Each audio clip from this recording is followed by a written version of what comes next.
Absolutely, the bye round should come before the grand final and not where it does at the end of the qualifying round. I've been saying this for years and people are starting to catch on.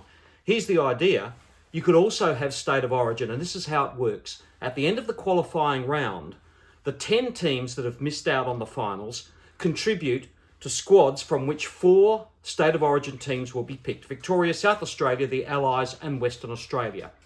As each final is then completed, more players from the losing sides are then added to those squads. So come grand final week, we're in a position where everybody except the players from the 2 grand final sides could be available for a state of origin game. The game could then be played on that weekend before the grand final. When nothing else is happening, you have 4 teams playing 2 games. The winners of those, let's say it's South Australia and Western Australia and Victoria playing the Allies.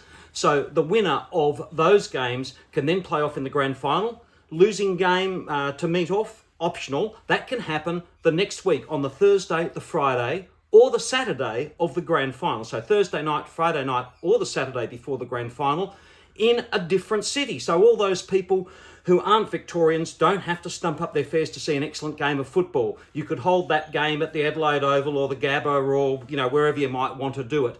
Now, if you shifted the AFL Grand Final back to a twilight game or a night game, you would have the opportunity to play that state of origin final, let's say it's Victoria and South Australia, on the afternoon leading up to the grand final. Let's face it, that kicking across the Yarra is just about as interesting as watching council workers lay bitumen. Probably less interesting, actually. And so you could have the game there. All the people who go to that game could then watch the big grand final on the big screen at the ground after the state of origin. You would have the Tassie medal, or call it the Barassi medal, whatever you want, but the original was the Tassie medal after the state of origin series. And this is another kicker, at the end of the grand final, the best players from the grand final and those state of origin sides are selected for the All-Australian team. This is the way it used to be when there were carnivals. The All-Australian teams were picked from the best players in that carnival, not from a committee of old players going through who they think over 22 weeks should be the best and make the All-Australian team. For me, that's the way to go. Look, you could even have an AFLW state of origin preceding that game as a curtain raiser if you wanted to. For me, a no-brainer.